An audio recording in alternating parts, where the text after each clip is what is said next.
મારું નામ રૂપેશ શાહ છે। હું મુંબઈથી અહીંયા દર્શન માટે પધાર્યો છું। આજના રોજ વડતાલ મંદિરને 200 વર્ષ પૂરા થયા છે। કારતક સુદ બારસને દિવસ આજથી 200 વર્ષ પૂર્વે 1881માં મહારાજે બાથમાં લઈને દેવોના સ્વરૂપ પધરાવ્યા છે, જે લક્ષ્મીનારાયણ દેવ મુક્તિ અને ભુક્તિના દાતા છે એ, અને પોતાનું આરાધ્ય સ્વરૂપ એટલે આપણા સૌના ઈષ્ટદેવ શ્રી હરિકૃષ્ણ મહારાજ એમને અહીંયા બાથમાં ઘાલીને પધરાવ્યા છે। એને આજે 200 વર્ષ પૂર્ણ થયા છે।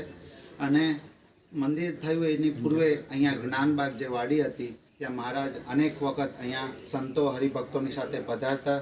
અહીંયા જ્ઞાનબાગના એન્ટ્રન્સમાં જ આપણે એક મોટો ઓટો છે જ્યાં મહારાજ સભા કરીને બિરાજતા હતા। આ જ્ઞાનબાગ એટલે શાંતિનું પરમ ધામ છે।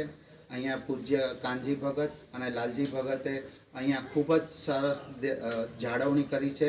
અને તમને અહીંયા ગઢડામાં જેવો દાદા ખાચરનો ઓરડો છે, દરબાર છે, એવું દરબારગઢ પણ તમને અહીંયા દર્શનીય છે। મન તમારું અહીંયા શાંત થાય છે, સર્વ ઇન્દ્રિયો અહીંયા શાંત પામે છે। અને અહીંયા જ્ઞાનબાગમાં મહારાજે ખૂબ જ લીલાઓ કરી છે, સંતોને જમાડ્યા છે, અહીંયા દીપોત્સવ કર્યો છે। અહીંયા મહારાજે રંગોત્સવ, જે રંગોત્સવને આપણે યાદ કરીએ તો આપણને અંતર ટાઢું થઈ જાય એવો દિવ્ય રંગોત્સવ કર્યો છે। અને એ જ રંગોત્સવની પરંપરા આપણે અહીંયા હજી પણ વડતાલ મંદિરમાં અને અન્ય મહારાજે પધરાવેલા જે ધામ છે એ બધી જગ્યાએ એ રંગોત્સવની લીલા દર વર્ષે કરવામાં આવે છે। આ જ્ઞાનબાગમાં તમે આવ્યા છો, કેવી અનુભૂતિ થઈ છે? જ્ઞાનબાગમાં આવ્યાથી અનુભવ એટલો સુંદર છે અને મનને એટલી શાંતિ મળે છે। હું દરેક વિશ્વના દરેક જે સત્સંગી છે, બીજા જે ધર્માશ્રિતો તેમને કહીશ કે તમે અહીંયા આવો અને આ શાંતિનો પરમ અનુભવ સ્વયં કરો। કારણ કે અહીંયા સહજાનંદ સ્વામી, સહેજે આનંદ આપનારા સહજાનંદ સ્વામીએ જે અહીંયા દિવ્ય લીલાઓ કરી છે એ મનને ખૂબ જ શાંતિ પમાડે એવું ધામ છે। તો હું દરેક હરિભક્તો અને દેશ વિદેશમાં વસતા જે બધા યાત્રીઓ છે, ભગવાનને ભજનારા છે, એમને હું વિનંતી કરું કે અહીંયા આગળ જ્ઞાનબાગમાં આવો। કારણ કે જ્ઞાનબાગ એ સંતોની ભૂમિ છે। મહારાજ સ્વયં અહીંયા વિચરેલા છે, અનેક લીલાઓ કરી છે।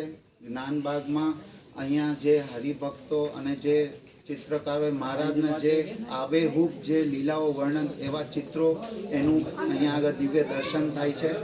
એક એક લીલા, મહારાજે મોગલ પાક પહેરી હોય, મહારાજે ગાયકવાડી પાક પહેરી હોય, અને મહારાજના જે લીલા ચરિત્રો હતા એનું ખૂબ જ ચિત્રમણ કર્યું છે, રંગોત્સવનું ચિત્રમણ છે। આ દરબારગઢ છે, ઓટો છે, પછી શિક્ષાપત્રીના એક એક શ્લોકનું આખું વર્ણનવાળું સ્થળ છે, મહારાજના પ્રસાદીના ગાડાઓ છે। અહીંયા આગળ મહારાજના જે પ્રસાદીની વસ્તુઓ જ્ઞાનબાગ સંબંધી છે, ભગવાનના સ્પર્શ સંબંધી, એ દરેક વસ્તુના અહીંયા દિવ્ય દર્શન થાય છે। અને દર્શનનો લાવો લેવો એ આપણે જાતમાં આપણે એક અનુભવ લેવો ખૂબ જ અવસર આપણને પ્રાપ્ત થયેલો છે। તો હું દરેક ભક્તોને વિનંતી કરીશ કે આ દ્વિશતાબ્દી મહોત્સવ નિમિત્તે શ્રી વડતાલ લક્ષ્મીનારાયણ દેવ અને હરિકૃષ્ણ મહારાજ આદિક સ્વરૂપના જે દર્શનો જેણે હજી ન કર્યા હોય તો પૂનમ સુધી છે। અને આ સિવાય પણ અનેક ભક્તો અહીંયા પૂનમ માટે આવે છે અને પોતાના જે પણ મનના શુભ સંકલ્પો છે એને હરિકૃષ્ણ મહારાજ લક્ષ્મીનારાયણ દેવ સંપૂર્ણ પૂરા કરે છે। એમાં કોઈ શંકાને સ્થાન નથી। હું દરેક ભક્તો અને અન્ય જે ધર્મ આશ્રિતો છે તેમને એક વખત કહીશ કે જરૂર વડતાલ પધારો અને શાંતિ અને સમૃદ્ધિનો લાવો લ્યો। જય શ્રી સ્વામિનારાયણ।